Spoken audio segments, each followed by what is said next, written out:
merci de me poser cette question. Je voudrais faire déjà un petit rappel et dire que le concept même de la mise à niveau émane de l'Organisation des Nations Unies pour le développement industriel. Alors, ils ont mis en place ce concept de mise à niveau pour préparer les entreprises industrielles à faire face aux défis de la mondialisation. La mise à niveau est un processus continu qui vise à adapter l'entreprise à son environnement et son environnement au niveau des exigences du libre-échange. Au Cameroun, la nécessité de la mise à niveau s'est traduite, s'est beaucoup fait ressentir avec la signature des accords de partenariat économique qui, comme vous le savez, induisent une zone de libre-échange avec deux parties, les 27 pays de l'Union européenne et le Cameroun. Ceci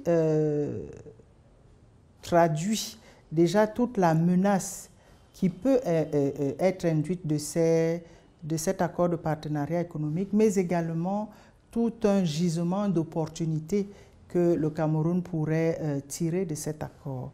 Menace si les entreprises camerounaises ne sont pas préparées, d'où la mise à niveau, pour qu'elles aient un système de production moderne et performant, mais opportunité parce que l'Union européenne a, nous pensons, à peu près 350 millions de potentiels consommateurs qui pourraient donc être les débouchés des produits camerounais si ces produits sont aux normes.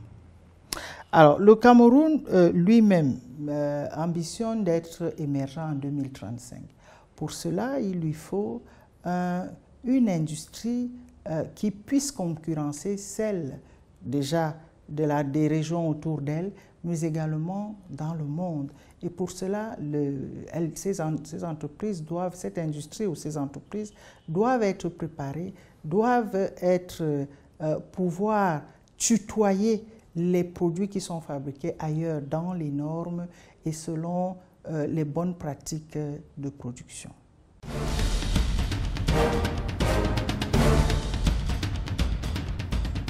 Alors, le rôle du bureau de mise à niveau, comme je vous le disais tout à l'heure, le gouvernement a pensé, après la signature ou légèrement avant la signature des accords de partenariat économique, créer tout un bureau de mise à niveau des entreprises parce que connaissant déjà quels étaient les défis à relever, il a voulu mettre en place une structure qui s'occuperait essentiellement des entreprises ayant un besoin de se relever, de se développer, de se préparer par rapport à cette concurrence qui arrivait. Alors, le bureau de mise à niveau donc, a été créé par arrêté du Premier ministre en 2011, mais il a véritablement commencé ses activités en fin 2013.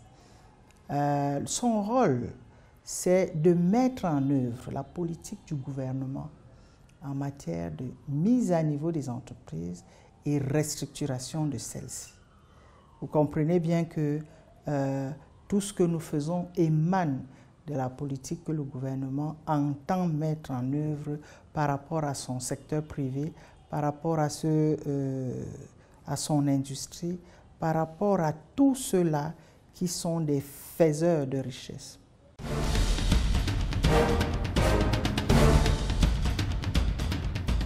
En termes de résultats, il est bon de faire une mise au point parce que les gens, quand on parle de mise à niveau, veulent un chiffre.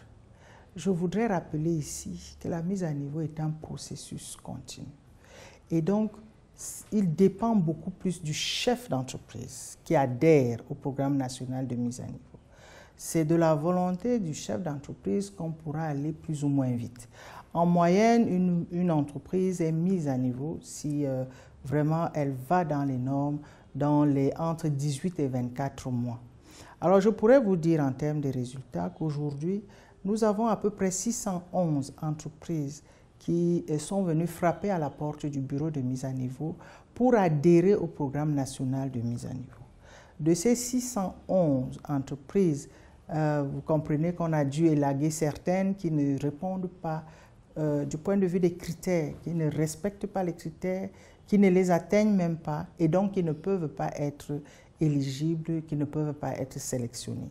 Donc nous avons à peu près 283 ou 285 pré-diagnostics qui ont été faits. De ces pré-diagnostics, nous avons environ 117 entreprises qui ont connu des diagnostics. Je rappelle ici que les diagnostics sont payés à 80% par le bureau de mise à niveau et à 20% par les entreprises. De ces diagnostics, nous avons 82 plans de mise à niveau qui ont été validés par le comité de pilotage. Comité de pilotage qui lui-même est composé d'une partie, une chambre du secteur privé avec les organisations du secteur privé, d'une chambre administrative avec les représentants des ministères et d'une chambre du système bancaire. Voilà, en gros, je pourrais peut-être encore ajouter qu'à ce stade, en termes de primes sur investissement immatériel, nous sommes à peu près à 2,8 milliards et des primes sur investissement matériel, nous sommes un peu moins de 2 milliards à 1,6 milliard. Aujourd'hui, nous avons 9 entreprises qui sont certifiées ou alors qui ont réussi l'examen d'avoir des normes conformes, soit à l'ISO 9001, soit aux autres normes.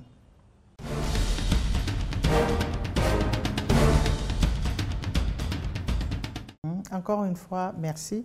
Je voudrais rectifier une chose. Le programme Industrialisation, Valorisation des produits agricoles, PIFPA, ne s'achève pas véritablement cette année. C'est juste la première phase, le premier triennat, puisque c'est un programme qui est financé par triennat tous les 3 ans. La première phase allait de 2017 à 2019, donc c'est elle qui se termine cette année. Mais le PIFPA, on a de bonnes raisons de penser que le PIFPA va se poursuivre dans un deuxième triennat, voire un troisième triennat. Le deuxième triennat, donc, qui va de 2020 à 2022, se prépare activement et le bureau de mise à niveau a toutes les raisons de penser et d'être positif et de penser qu'il fera partie du deuxième triennat et qu'il aura les financements nécessaires, non plus simplement pour financer le secteur de l'agroalimentaire, puisque c'était un peu simplement ce secteur qui était touché par le financement PIFPA, mais qui va, le spectre des secteurs va certainement s'agrandir. Je ne sais pas si ça sera valable pour les 11 secteurs de notre portefeuille, mais en tout cas, d'autres secteurs vont s'ajouter à ce financement du PIFPA. Donc nous sommes tout à fait positifs. Nous pensons que le gouvernement reconnaît toute la pertinence du bureau de mise à niveau par rapport, donc, comme je vous le disais, à la préparation de son secteur privé et de ses entreprises face à la concurrence avec les entreprises de l'Union européenne, mais également face à cette zone de libre-échange continentale qui, je pense, par nos lectures et par ce que nous voyons, est imminente. Et donc nos entreprises, encore une fois, seront confrontées soit à la concurrence des autres entreprises de la sous-région, de la région, ou alors elles vont prendre le taureau par les cornes, viendront adhérer au BMN et se mettront aux normes, pourront produire avoir un système de production performant, développé et moderne.